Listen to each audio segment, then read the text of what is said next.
Mr. Speaker, may I thank you first for condemning the wanton killing that happened at the Lekki toll gate. I am also an honorable member of the Federal Republic of Nigeria, and I stand to speak against what my colleague, Mr. Desmond Elliot, has spoken about. Mr. Speaker, may I let you know and reiterate that my colleague, Mr. Desmond Elliot, was once an actor. So we need to find out whether he thinks he's on the acting field, on the stage, or in the theater, rather knowing that he's in the house here. May I let you know that, Mr. Speaker, that my colleague, Mr. Desmond Elliot, talking about the social media today, is also a celebrity who have used his acclaimed status to drive his ambition to the national, to the house, and he did a lot of campaigns and people supported him. If not, Mr. Desmond is nothing but a man who has no pedigree or antecedent in politics, if not for the law of godfatherism that brought him into the house. So for such people, it is expected that they betrayed your loyalty that has been vested in them and the trust to come to the house and defend the fellow youth. Mr. Speaker, I am also a youth, and I understand the crying out there. My colleague is talking and talking and talking and showing all Superman power as if he just got a major role. Sir, this is reality and not acting that we are facing here. Mr. Speaker, my colleague spoke about celebrities and actors. May I let you know that these people or this social media that my colleague is talking about is the new judiciary system of the Federal Republic of Nigeria. This is where matters are being deliberated and attention is being gotten to our little problem, since the local government as an angle of the government is not functioning and has not been functioning. So an average Nigerian citizen do not have access to reach his leaders to express his problems and get immediate attention.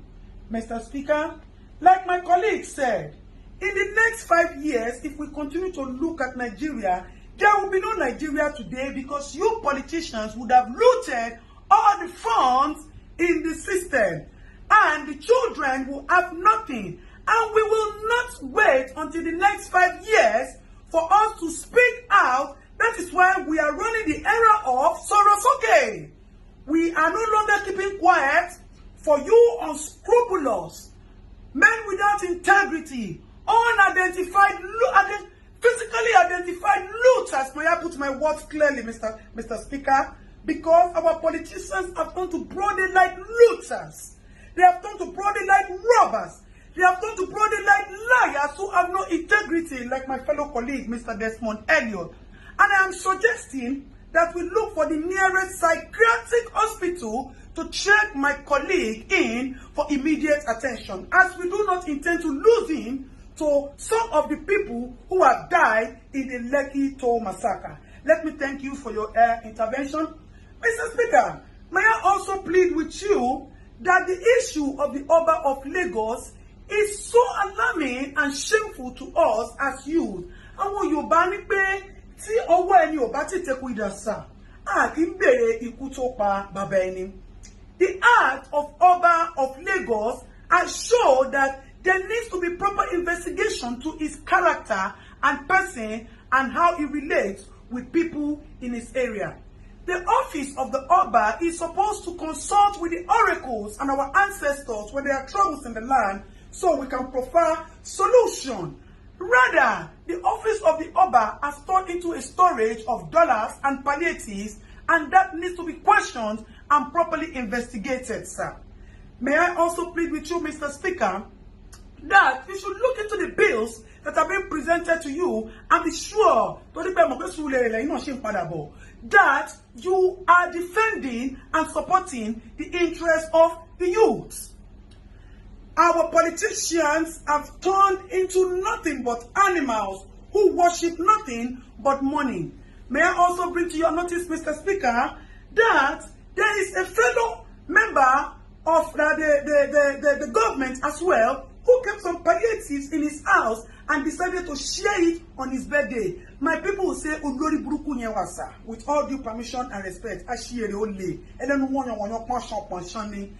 it is nothing but an action of greed. Mr. Speaker, my fellow colleague is addressing we youths as common children. That's one then we're bad, then we're wrong. We the youth that we as is talking about are the people like us who say we die here or Nigeria gets better. Because we want a good Nigeria and a new Nigeria for our children. May I also let you know, Mr. Speaker, that our interrupted process at the Lekki Gate is supposed to be a kitchen garden where we wanted to cook soup for our future generation to eat. We just put the firewood on the fire and the pot. We have not put the pepper, we have not put the beef, the seasoning, and the onions and the oil to taste so that we can build a new Nigeria for our children. And our children will be the ones to eat the soup. We are not greedy, Mr. Speaker. We are just a generation who does not take nonsense. And we are just a generation who want a new Nigeria.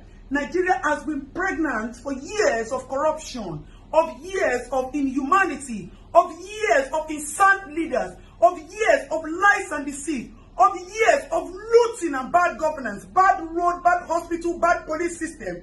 And we thought that if we conduct a cesarean section for this pregnancy, we'll be able to bring out all these and give birth to a new Nigeria. Mr. Speaker, before I go, I would request a 1-minute interaction with my colleague so that he will know that we are all here to protect the interests of the citizens of the Federal Republic of Nigeria. That's not, you already know correct. If nobody say that they do you for dream, they talk about social media for you. You think say we no go here. You think say some people where they know you no go take content or say you go the jambula mouth for house. Be careful, make you not begin to see people like us for your dream. Make you get very, very careful. Meanwhile, me and you will go sit down for Suleri. Make I face, make I tell you, not the way if you do me. But Gabi Amila, Oga, na my baboko. So you know go there, anything will happen to me. You see, say confidence me poko. Mr. Speaker, thank you very much, sir, for your little 1-minute time. Mr. Speaker, before I go, I would want to plead with you not to sign, to use your good office, not to sign any bill that is against the interest and the benefit of the public.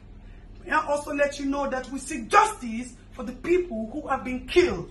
Mr. Speaker, I know that your office still has some powers to do some things because as it is, our governor too looks like he's not okay. He is mentally disabled because today he will say A, tomorrow he will say B.